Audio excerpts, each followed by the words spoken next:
I live in a small town on an island off the coast of New Zealand.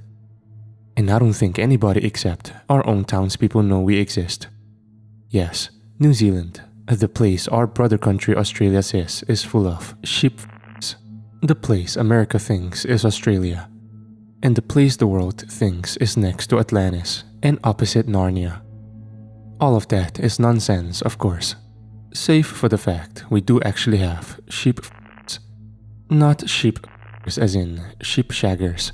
I'm talking sheep as in sheep-looking f***s.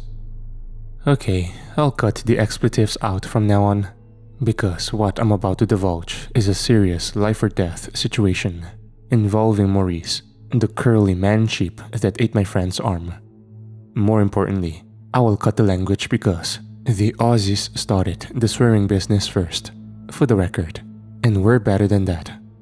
I currently reside in a harbor town in the South Island home to fewer than 1,000 people, and I have spent most of my life here. It's a small town that you have to reach by taking the highway from the central city through a dingy tunnel in a mountain. Once you're out the other side, the fresh air that rolls off the bay is breathtaking.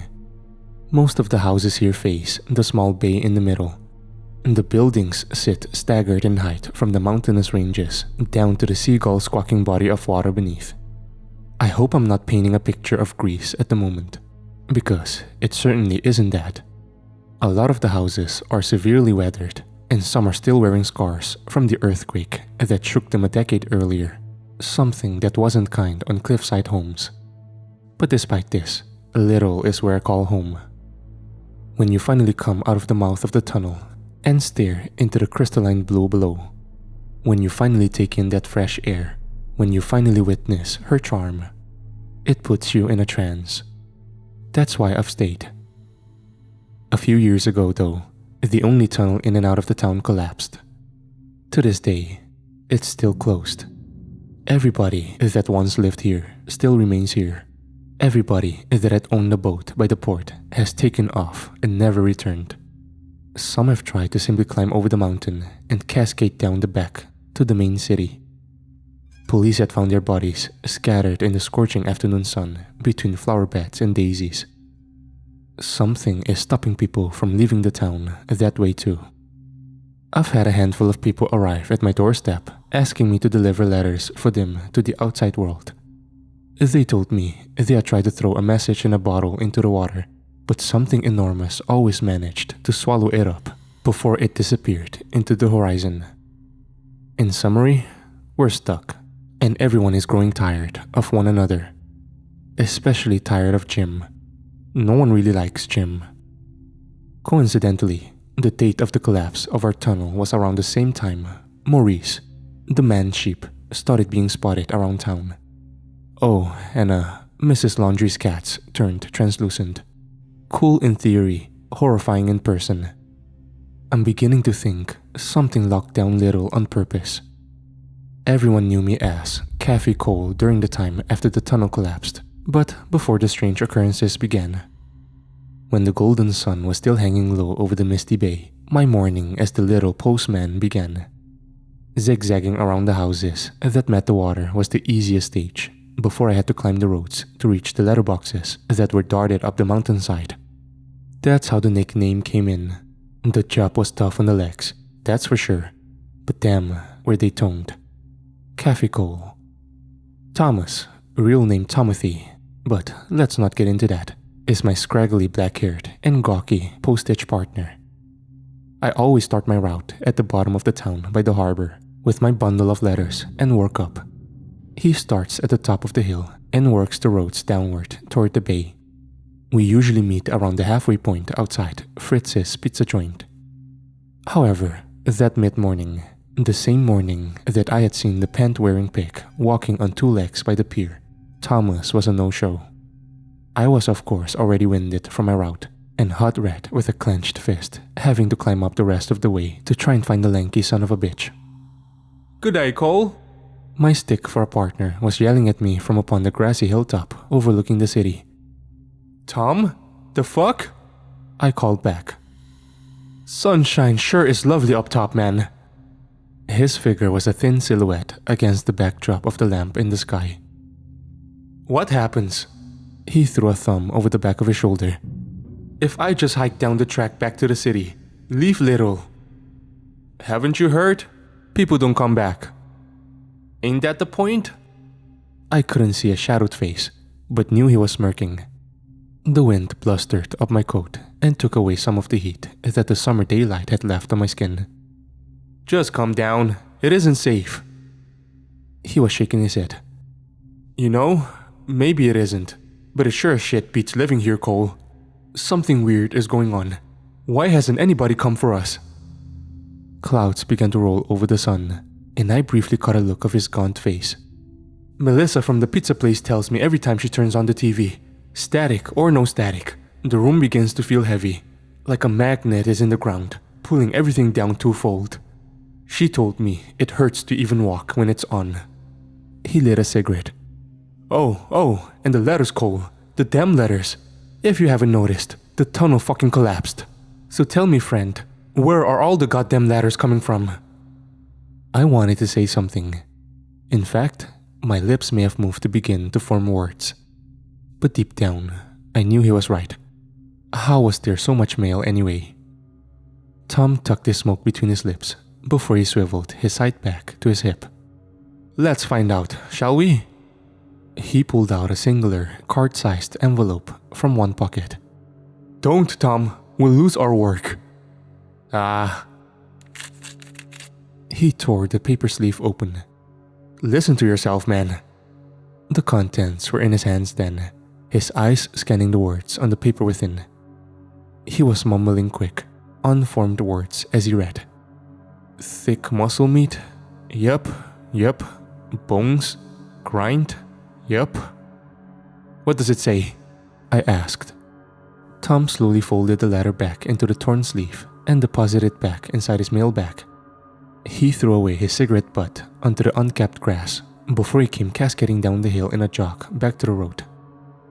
Yup, he said mid-stride. Tom?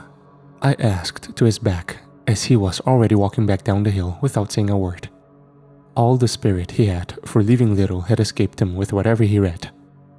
He turned around and clasped his hands together in a clap, like a father about to give a birds and the bees talk. Yup. He shot me 2 finger guns. You're fucked. I leaned over to him and pulled the letter out from his mail bag. It slid easily out of the torn jacket. The handwriting inside was messy and hard to make out. Broken and misspelled words littered the page. As it turns out, the letter was addressed to one Maurice Jenkins from an unreadable name. The sender's address was 39 Aberfeldy Lane, which was near the bay. Whoever this envelope was from was sending a letter from the beginning of my route to the beginning of Tom's route. The contents made my stomach swirl. Something from deep in my throat lurched acid with every waver of my eyes against the text. To bluntly summarize the letter, Mr. Jenkins here wants to eat me and grind my bones for soup. Our old friend, the sender, let's call him Mr. Scribble Name, overheard people around town calling me Caffey Cole and thought I'd make a tender meal. They both mistakenly thought that I would hand-deliver the letter. And right now, I'm probably supposed to be sliced into cubes in a boiling pot of beef stock. Luckily for me, Tom is responsible for delivering the upper town mail. And luckily for him, he was suddenly inspired to run away from Little. I swallowed the ball in my throat and broke the silence. This is bull, Tom. You think, Cole? He smiled. You think? After everything we've seen? He shook his head. If you want to find out, go ask him then. His finger drifted to the farmhouse on the mount behind us. The first letter on his list to deliver would be the highest property in the town, Maurice's house. Come with me, I said, my voice quiet and distant. I coughed. Come with me, more sternly that time. Tom and I trotted up the field, through the wavering grass with our 2 mail bags bobbing in the wind. The porch creaked as we stood outside under the shade. Bells hung free from the posts that held up the roofing, chiming as a gust brought on the warm air from the scorching field. Tom, I said, They're not opening up because we look like two Jehovah's Witnesses. Get away from me, dumbass. He made a noise through his teeth as he stepped down from the porch. The thinly boarded plank door to the farmhouse slowly peeled open. A man emerged from the shadowed lounge inside. His eyes looked almost golden as they reflected the sun and planted wheat from outside. His hair was white and curly, paled slightly blonde, showing some of his earlier years. "Hello, chaps," he spoke. "How can I help?" Tom was peeking over my shoulder behind me. "Mr. Jenkins?" His eyes narrowed and flickered between us for a while. "Yes, that's me. What's the trouble?" I looked back at Tom. At that moment, we weren't exactly sure what it was we wanted to accomplish by talking to the man. "It's about your mail." I was spitting nonsense on the fly. "We're from the post office. It appears a few letters that were addressed to you were damaged in the mail." "Oh my," Maurice was frowning. "How does such a thing happen? Please," he gestured an arm in. "Do come in. The wind is quite loud. Old ears, you see." And so, we went inside. Help us. We went inside. To us, Maurice was a perfectly normal old man, until he served us some tea. "I'm fine," Tom and I said when he brought the pot over to us. "Are you sure?" "It's not bad." Tom, the jumpy prick, almost jumped out of his seat. "Excuse me?" "It's quite a tasty leaf." He nodded. "It's not bad." I began to slide my chair out from under the table too. "It's not bad." Green slop ejected from the old man's mouth onto the oak table as thick white locks began to spread across his skin like wildfire. Any peach-colored flesh was disappearing like a puddle on a summer afternoon, easily replaced by sprouting tufts of curly hair. We made for the door, but the handle didn't twist open. My heart felt like it was going to give out. The thing's golden eyes behind us began to bloom white, black, horizontal pupils. The globes of a sheep.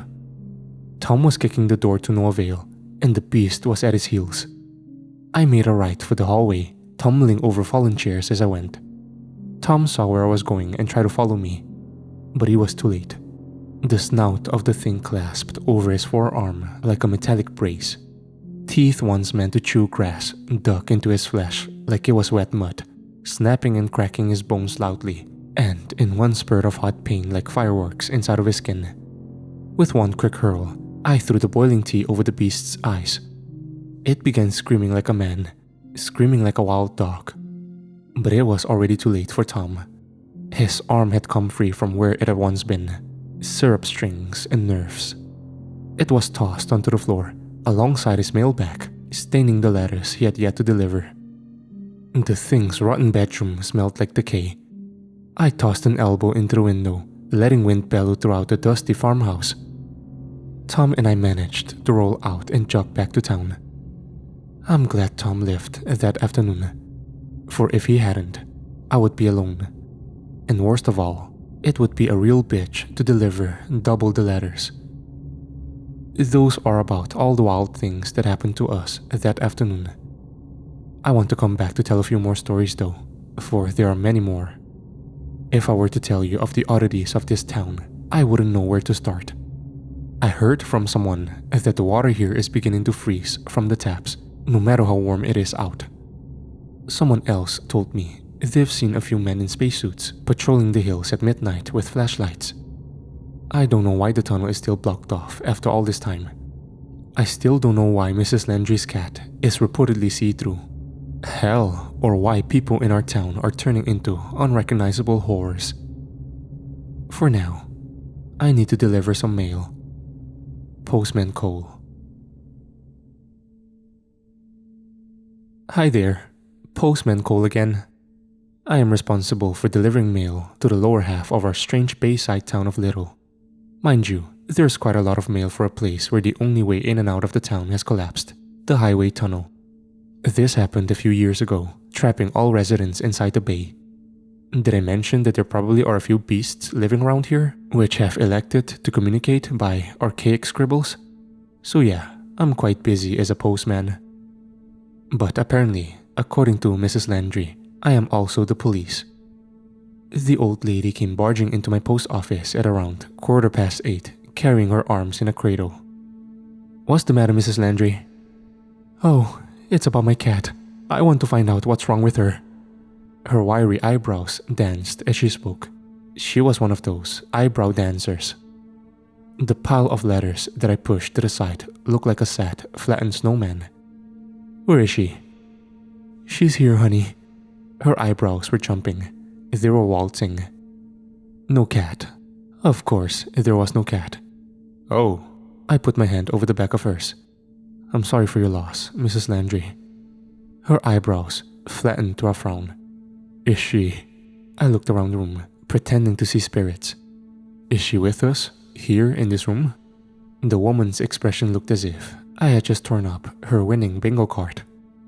Thin red lines blossomed over her forearms as she wrestled with the air for a while. Scratches, all etched into wrinkled skin. Some time ago, such a thing might have given me a jump. But as it stands, in a peculiar town that often has rainy spells with a chance of bees, this was the least surprising thing I had seen all week. Will you quiet down? She snapped. You're scaring Cleo. I spent a while leaning over my desk, staring at her hugged arms until I began to make out something. A shape. It was a heart of sorts, a tiny beating heart suspended by nothingness, enveloped by a glass-like veil I could just barely make out clutching under the front of her flowery blouse. Her eyebrows waved as if to say, I told you. She absent-mindedly stroked the invisible feline.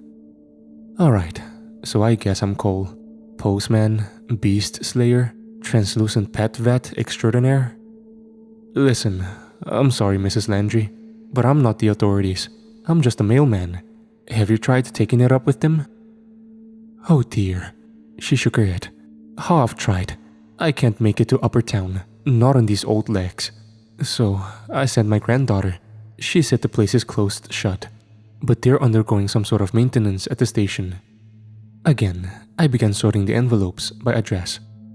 Okay, I'll go check out the station after my deliveries are done, Mrs. Landry. Just for you. She nodded and made to leave before stopping at the door as the bells chimed against the glass. Be careful, honey. Especially careful around all the bodies and the goo. What? Hey! I yelled for her, but she was already gone. My eyes could only follow her sunflower-spotted top wriggle in the wind as she crossed the street. I sat there for a while, until I finished sorting my papers with a screwed-up face. Goo? What on earth was she talking about? The letters slipped into my mailbag with ease. I fastened my blue and white postal hat on, as I did every morning before setting off to work. Then it hit me. I had no clue where the police station actually was. I mean, that's probably something I should have known. Little is a tiny place, and there's only one building, a handful of officers.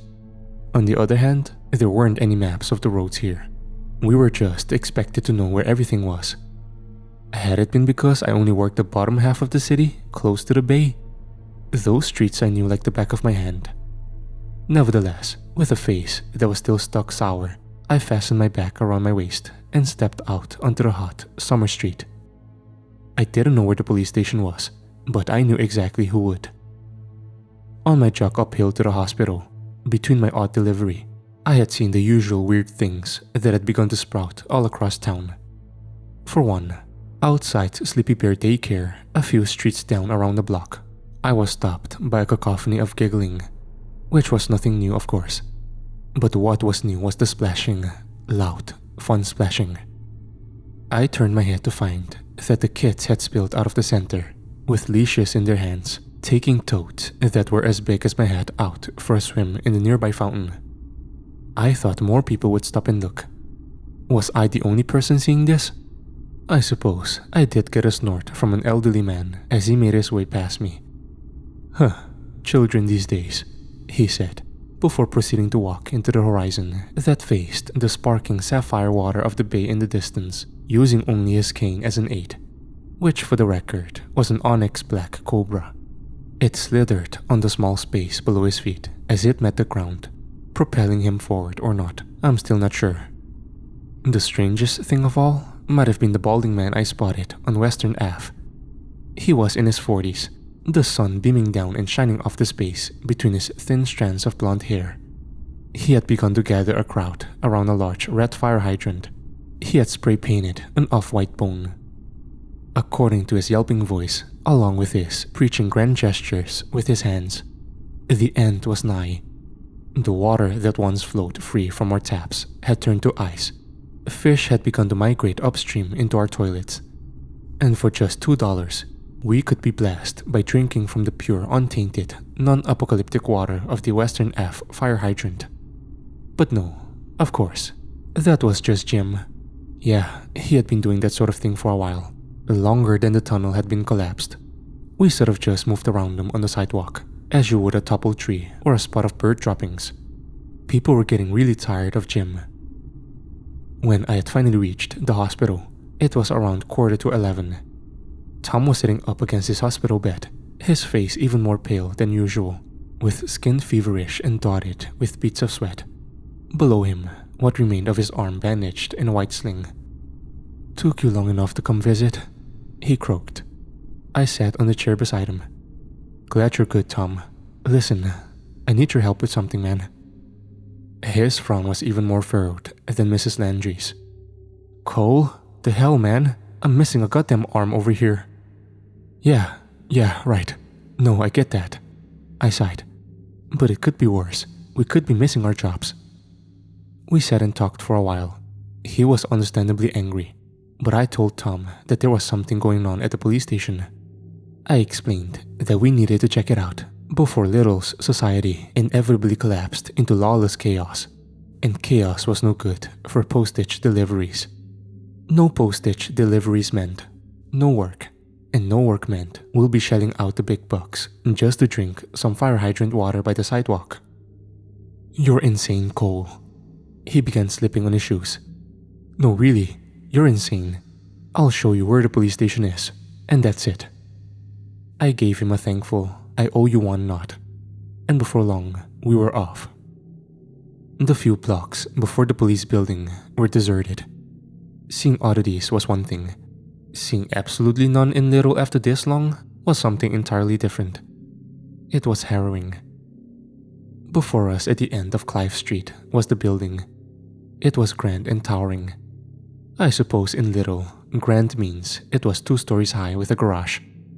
Most windows were boarded up, save for a few of the windows on the second floor, which were outlandishly dark for such a stunningly blue-skied morning.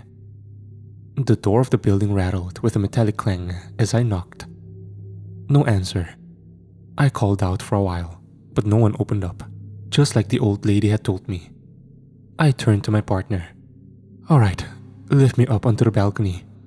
"No, screw that, Cole." "Stop being such a baby, Tom. I'm the one who has to deliver your bloody ladders, man." He was mumbling curses as he bent a shoulder for me. This was definitely not a favor he was going to forget anytime soon. Hell, at this rate, he'd make me pay off my debt by watching that sci-fi movie about living in a computer simulation. The one with the green numbers. I mean, watch it again. Probably stoned this time. God damn it. I crunched the smashed glass under my sneakers as I made my way across the balcony and in through the window.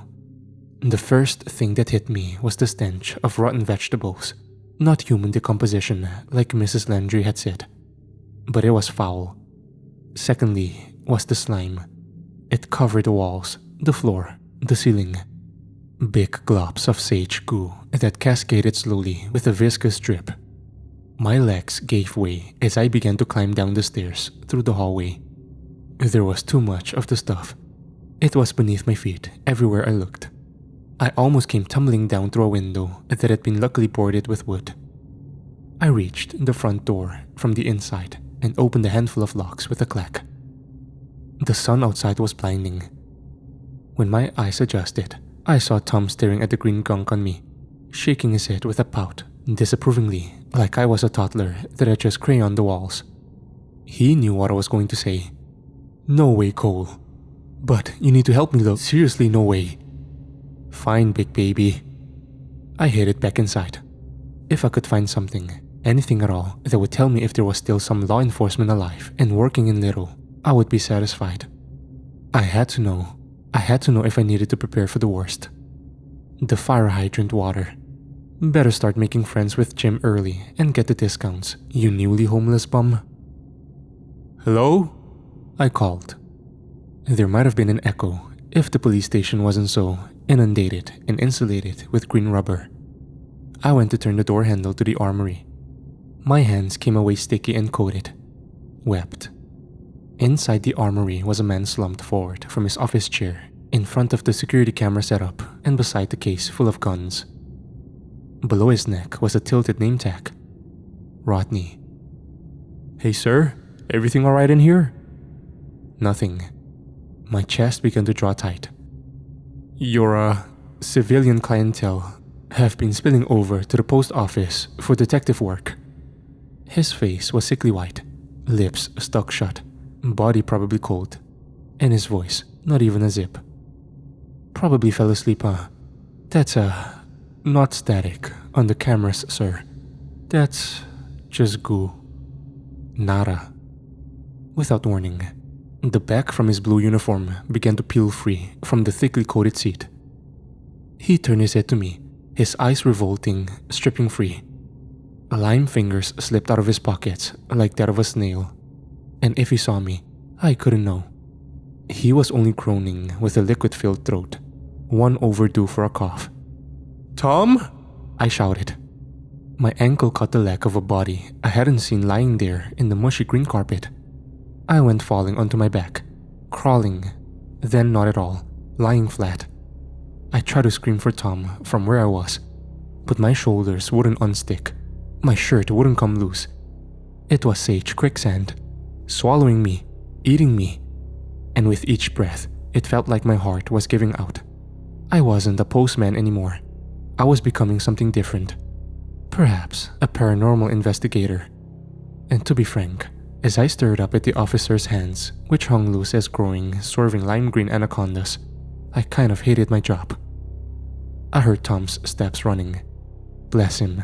As bad as I had treated him up until that point, he was actually running.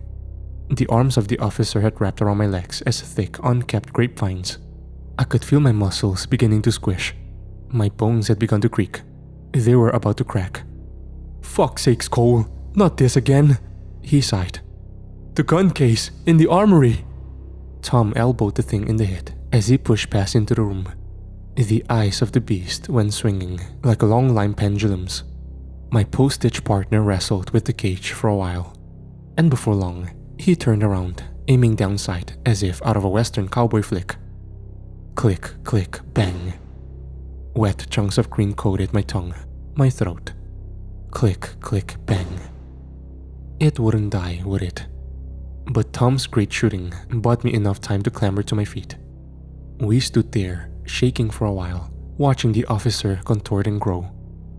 I took one of the long, unworldly, pool noodle arms by its side and wrapped it around its head like a scarf, pulling until the thing's head dropped loose and rolled. Pass me your lighter, I shouted. Why? Tom, just give it to me. He tossed a tiny hunk of metal from his pocket. I missed the catch, but it stuck to my shoulder like Velcro. I flicked it open. The flame came alive. So did the room. The fire blossomed green, then blue, as it burned the flesh of the reanimating monstrosity. For a while, and for a while after that, we stood outside and watched the building engulf itself in flames, before collapsing. That night, Tom and I decided to sit by the fireplace of the post office, where we were safe from the molding goo upon our clothes. We drank bourbon that warmed our bellies, and thought of what was coming and who we were turning into. But I'm going to be honest here. The whole ordeal was far from the strangest thing that has happened to me. There's so much more to see. I can only hope that my small bayside town holds up with no one to enforce law and order, and that Tom doesn't make me watch that movie with him to pay off my debt. While people are still scrambling to sell the rare orange-colored oranges at the market that they find amongst the invasive purple-colored breed that is taking over town, I'll still have more stories to tell. While there is still talk of Mr. Jones's convenience store selling gum that makes customers grow eyes or see into the future, I'll definitely have more stories to tell. For now, I need to take a shower to wipe the green muck away. After that, maybe deliver some mail. Perhaps investigate the paranormal, it seems. Sincerely, Postman Cole. Hi there, Postman Cole again. It has been a month since my last entry, and I'm beginning to feel that I'm in some sort of dream. Not a dream of my own, of course, but maybe that of a kid's. An American kid daydreaming in the 80s in the backseat of a Corolla, with his fingers leaving greasy marks upon the partially rolled down windows as he watches farms fly by his periphery. Yeah, 2 postmen, Postman Cole and Postman Tom, the kid thinks as he takes a lick of his ice cream, splashing a bit of vanilla on the cracked, fake leather interior. A supernatural fighting duo. Oh, I just saw a sheep. Yeah, they fight a sheep. A sheep that is a man monster, and he bites off Tom's arm. Oh, that's so gnarly, dude. Is that what they said in the 80s? Gnarly? Life sure would be easier if I was just a figment swirling around with the rest of the figments in an 80s kid's mind bubble, alongside daydreams of pinball machines, mullet haircuts, and synth music. But no, of course, here Tom would come, shattering all of my morning aspirations as he strolled into the post office with a dead man in a spacesuit. So, what happened was, my postage partner and another tall, lanky fellow with wiry salt and peppered hair awkwardly carried his body by the wrists and ankles into our establishment at 8 a.m. Tom could only manage one wrist as he fumbled it onto a nearby desk, probably because he was missing one himself. Heaviest body I've carried, the tall man said. Heart with the, astronaut suit and all that. He rasped abruptly, like spouting a gag from a sitcom. His voice sounded like it was sifted through coarse stones. He reminded me of Kramer from a comedy show I watched when I was younger. Yeah, tell me again that I'm not in an 80s kid's dream. Nightmare, maybe? Tom, explain? I muttered. Sorry, Cole. He wiped his brow. I know you like your mornings. And so, we all crowded around the table and stared down at the dead guy in the suit. It wasn't quite space gear, but it looked like it covered his body in a complete seal. Almost. Great jagged scrapes were carved out of his lower side, leaving red blotches upon the matted iridescent fabric that was latched over his skin. Name's Miles, the tall guy said, and we shook hands. I'm Cole, I said. What the hell happened? A wolf probably got him. Miles was nodding erratically. He was sniffing the air like a cokehead. Found him on the mountain. Yup, a wolf or a big bear. Maybe no, I meant who is he and why is he on the table, bleeding out in our post office? Tom? Tom threw one palm and one stump to face up at the ceiling. I mean, I couldn't just take him to the hospital, man. They'd make me pay for the arm treatment. Oh god. I pushed my hair back. Are we criminals now? Miles interjected. What?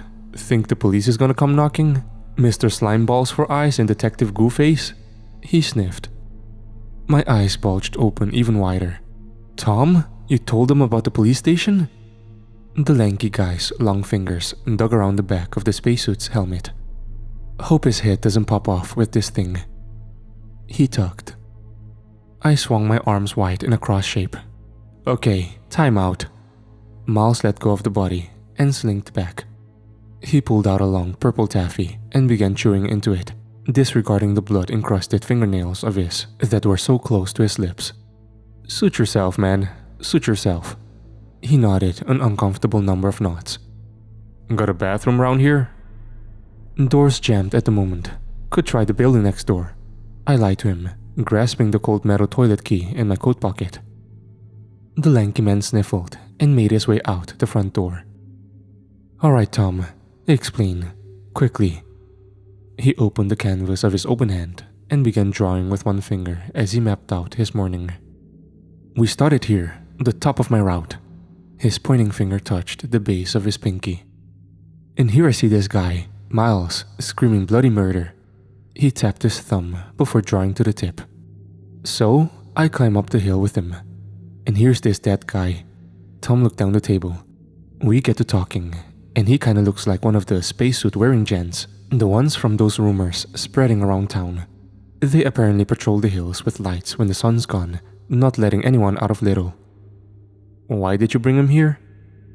"Miles told me he wanted to sell the suit off to Macy's pawn shop, but I objected. He's worth more to us, Cole. I think this body might be the first clue into getting out of this damn town." I was shaking my head. "There's no way this lunatic gives up this gold mine and helps you carry him all the way down to the bay. What'd you pay him, Tom?" He screwed up his face in a painful grimace, like he just got a hefty bill at a restaurant. "I promised I'd go with him to visit the edge. That's what he wanted in return." "The edge of?" Tom was staring at the ground, almost ashamed. "The edge of," he said quietly, words trickling out. A long-winded sigh came out of him. "The flat earth," he mumbled. I was almost speechless. "What'd you just say?" "Okay, he may not be all there, but he's a good guy, man." There was a loud crashing of things toppling over onto linoleum from behind the door. I started. Did it jump through the bathroom window? Before I could scold Tom, he had already wrapped his fingers around the man's helmet and pulled it away as a distraction. It came away easily. The mask and wires slid from the iridescent turtleneck that once connected the neck of the suit to the helm. The man's lifeless pale skin looked like freshly laid concrete, frozen still. His golden hair flowed onto the table, onto the envelopes below. And his eyes, oh God, his eyes. They were still wide open and cloudy with an unseeing void, only exclusive to the dead, the dying, and the blind. Looking up at us in our light bulbs, he was frozen with a terrified expression on his mug, like we were a couple of dentists of death. "There has gotta be something," Tom muttered, frustrated. He peeled the Velcro from one of the gloves and took it, turning it, inspecting every inch of the fabric. Some sort of identifier, a code, a phone number. After a while, I pried off a boot too. Perhaps a company would be on the tongue, a NASA label, anything. I nodded to Tom. "We find anything about this guy?" Then we found out why he was goose guarding the hilltop. "You know what? It was a good decision bringing him back here, Tom. Sorry," I yelled. Before long, the bathroom door flung open and hit the brick wall of the hall, and the wiry-haired guy that reeked of tobacco soon emerged triumphantly. "Whew!" he shouted. "Your toilet is frigging amazing, man. Thank God it flushes clockwise." "Don't bite," I chanted in my head. "Don't bite." "Why clockwise?" I finally gave in. "That's none of your fucking business," he snapped. Tom and I ended up resuming our examination of the suit, while the cokehead stood and watched us, chewing his taffy. "I've seen one of these before. The suits." Miles was smacking his lips as he spoke. "We had similar outfits in the army." Tom and I turned our heads to him. "Check inside the helmet, below the visor." He nodded forward. I wrestled with the headpiece for a while and peered inside the cushioning just below the glass. In tiny text, barely legible, it was embroidered. "Property of the Watchers." Turns out, Miles was resourceful after all. "Just who are you, guy?" He crumpled up his candy wrapper and tucked it into his pocket. He licked a couple sticky fingers before nonchalantly replying. "Mayor," he sniffed. "I'm definitely aware of the moral wrongdoings of burying a body in a dumpster. For the record, the idea was Tom's, and it was an action born out of necessity. Doing wrong because you have no choice is one thing. To see Miles dance like a robot in the guy's spacesuit minutes after we threw him in a pile of trash is a moral war crime. Did I believe this caricature cokehead was Little's mayor? No, probably not. It was likely one of his own delusions. But the question remained. Did we keep him around? He was certainly odd. But he had proved practical. And besides, Timothy had already blabbered on to Miles about the things we had seen. Despite the strange morning, we still had to retire our tinfoil hats and don our postman outfits by the afternoon. Things were changing in our small town. Old pastimes and traditions were slowly being replaced by new and upgraded additions, stranger variations, almost as if inspired by an LSD trip. I have noted an example. Froze bee. What the hell is that? One may wonder. There were a few kids playing that game in the park during my route. It was a pretty simple concept to get and begin playing, but I don't think their mothers would have approved. Since our taps have been spitting frozen water into our sinks over the last few months, they've also been dripping bees. Lovely, right? Why not let the near-freezing water collect in a deep plate until you have a frozen circle of bees? Pop the plate, let it break, then throw the ice frisbee back and forth until one of the kids drops a catch and try to give it to someone else before it begins to melt in the summer afternoon. Bam, out go the bees, out go the screams. Haha, I got you. Now you're covered in extremely painful and swelling stings. Yeah, that's how it goes. Froze bee. They might have been wasps, actually. Anyway, hopefully that was a good note to convey my point. A scary game that combines frisbee with hot potato. When things are so new and outlandish, the old is no longer fun, at least in the kids' eyes. This town was changing, and I'm no longer sure if it was for the better. Tom, Miles, and I met up for pizza when our mailbags were empty. I turned to Miles before he placed the order at our table. Let me guess, Hawaiian pizza? He scrunched up his face. No, I'm not some sort of freak, Mr. Cole. We spoke over food for a while, until we were done chewing. Tom was leaning back on his chair with a round belly of carbs. So, what's the plan? He said. I asked a few people around my route. No one has even heard of the Watchers. You might have to go asking at the top of Little tomorrow morning, Tom. Miles was shaking his head. No, I have a plan. He leaned in, one eyebrow raised up. One of us wears that suit, play patrol for a couple hours, then make a run for it down the back of the mountain. If they kill people trying to leave the town, like everybody has been saying, would they shoot one of their own? Tom's eyes lit up. This sounds like it might work, but I'm not sure it's getting shot that we should be worried about. Remember the big, jagged rips on the body? Something got him out there in the hills. I paused and thought for a while. Say, Miles, I've been meaning to ask, I said. He looked up at me. Are you really the mayor? He also thought for a while, maybe thinking if he should let the joke go on, play it off deadpan. Who knows? Yup. We all laughed, even Miles. One of the waitresses made her way through the empty restaurant, never unlocking her gaze from mine until she was standing next to my shoulder. Excuse me? Cole, is it? She asked. Tom winked and nudged me. I shook my head at him. Idiot. Yes? Somebody is on the phone for you.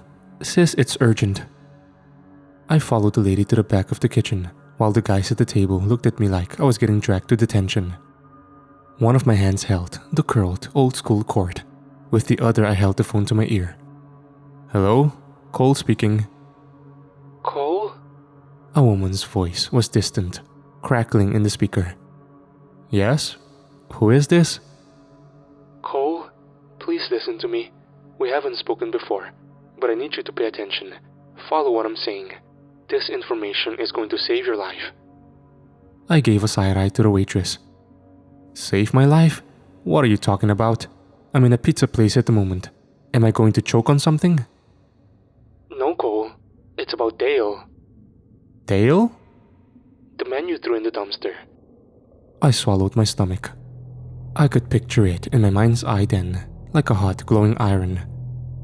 Postman, falsely tried for murder at court or interfering with a corpse. My face plastered on the newspapers, with no one left to deliver them. I'm listening. I muttered, ushering the lady beside me for some privacy. Before sundown, you need to go back to the body and get it as far away from you and anything connected to you. That means the body and the suit. To be safe, I would wheel away the entire bin. I scoffed. I don't know you, madam, but you know a lot about what went on this morning, so I'll keep an open mind. But why do we need to do all of this? They're coming, she quietly muttered. Who? The Watchers. They're going to come looking for him at dark. Get going. The phone clicked off, and I hung it up. I stood there for a longer while than I should have, watching Tom and Miles chat through the doorway, oblivious. The pizza worker approached me in a rush when she saw I was done with the call. By the way, the waitress said, curling one of her locks of blonde hair, it's an honor you guys are having lunch here. Did he pick this place for lunch himself? I tilted my head to see what she was looking at inside the pizza joint. Honor? Did who pick this place? Who are you talking about? She gave a nod to our table. The mayor, silly. So yeah, there I was, stuck with a tough choice to make. All thanks to the mystery lady on the phone. The further the sun disappeared below the horizon, the faster my heart began to race. We had reconvened at the post office not long after 7 p.m. in the evening when the sun had just gone away. Tom was still lugging around his pizza belly, trying to fasten one of the guns we had found at the police station to his side. Miles, on the other hand, was chewing more of that same purple taffy. The guys were here with high spirits, ready to climb the hill with one of us wearing the suit, to finally escape this twisted town. I didn't know how to tell them we had to throw the spacesuit away, or if that was even the right choice to make. But if I knew anything at all, it was that they were really coming. They would have already started their descent into Little, the Watchers. I wished I could have stopped shaking my leg. Tom came to my side. Everything alright, Cole? Yup, just nervous, I uttered, my mind twisting and turning. Me too, he nodded, before settling for just resting the pistol in his mailbag instead of trying to attach it to his leg like some sort of secret agent. What was I to do? Wear the suit? Climb the mountain? Slip past the people bordering the town? We'd be free. I'd be able to fetch help. Someone to unblock the highway tunnel. But what if they were already cascading down towards us, looking for their missing comrade? We'd be dead meat. Destroy the suit. Peddle all evidence far from here. Our hands would be clean. But what if this is the only chance we ever got, and I tossed it all away because a stranger told me not to do it? Why wouldn't my leg stop jiggling? There was a loud skidding from outside the post office that pulled our gaze like a magnet. Tom and I turned to spot Miles, who had dragged a huge dumpster a few meters from its resting place, grating ear-screaming metal against concrete. He was attempting to drag it to the doors out front. Revolting goop consisting of fish and rubbish and dead spacemen spilling out, coating the ground in a multicolored, viscous slime. We would never financially recover from the amount of people that the stench ingrained in the ground was going to deter. Why the front door, man? Why the front door? Last entry. I noted in my journal that there had been talk about a gum from Mr. Jones's convenience store that made customers see into the future. I was beginning to put the pieces together. It hadn't been taffy that Miles had been crunching all day after all. It was some grape-flavored chewing gum. Not just any gum. Mr. Jones's brain-bursting bubble gum. I wouldn't have been surprised if Miles had foreseen what was going to happen to us if we didn't get Dale, his cursed suit, and the damn rubbish bin all the hell out of here. The side effect of seeing into the future? Growing eyes where they shouldn't be. More than two. But from what I could see, there was none on Nope. There it was, popping out the back of his head, as big as an apple, staring at me, darting from left to right, peeking from underneath the baseball cap strap that partially held it in place like a seatbelt. Absolutely revolting. I think Tom saw it too. His globes looked like they were going to pop out of his skull. What the? I've seen some shit, my boys. Miles hawked as he turned around. Seen some shit. I could see by his face that Tom didn't know what was going on. Miles made that choice for me. "Tom, we gotta go roll this bin into the bay." "What? Why?" he muttered. "Bad people are coming, looking for this dead guy, and we'll be next. Now, help push." Tom tossed the nylon bag of spacesuit gear into the dumpster. It unsettled something rancid, and the smell of rotten vegetables with a sprinkle of Dale's corpse stung at my nostrils. We huffed and puffed, all three of us, rolling the wheels of the dumpster at an awkward angle down the street of Little towards the bay, only illuminated by the weak street lights. The night felt claustrophobic. We could feel them closing in. "Somebody watch our six," I said under a labored breath. "Already on it, mate," said Miles.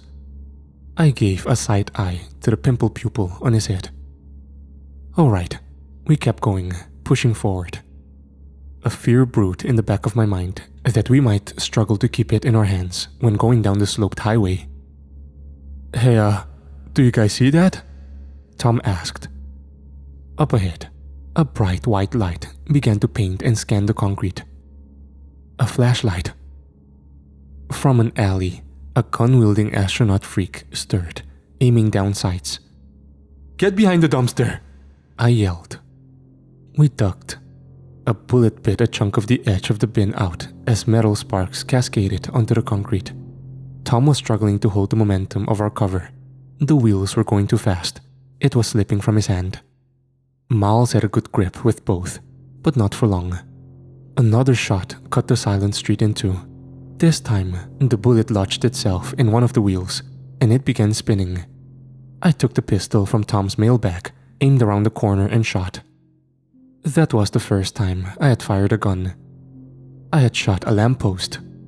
Miles sighed. Soon enough, the bin was going to roll by the alley, and the watcher would have a free angle to shoot us in our sight. I had to think quickly. Sweat was beading on my forehead, and I could feel blood pulsing in the back of my neck. Flipping the safety on and tucking it away, I bolted from the bin. "Where are you going?" Miles screamed. Close to the ground, I scurried to the lamppost. It was pitch black underneath. The bullet had smashed the light to shards of glass. I could still see the watcher in the alley, tunnel-visioned on the speeding bin, readying his next shot. Giving chase, I managed to slip behind him. His helmet turned to me, blue lights flickering in his visor. But it was already too late. I had gripped him. He was wrapped by my elbow around his throat. "Stop it!" I screamed, and they managed to pull the dumpster to a halt. I tucked the suited man to the bin once his lights had faded and limbs turned limp. Tom and Miles helped me hoist him up into the bin. We pushed for a while. A long while. Until the reek of sweat was more pungent than what was in the bin.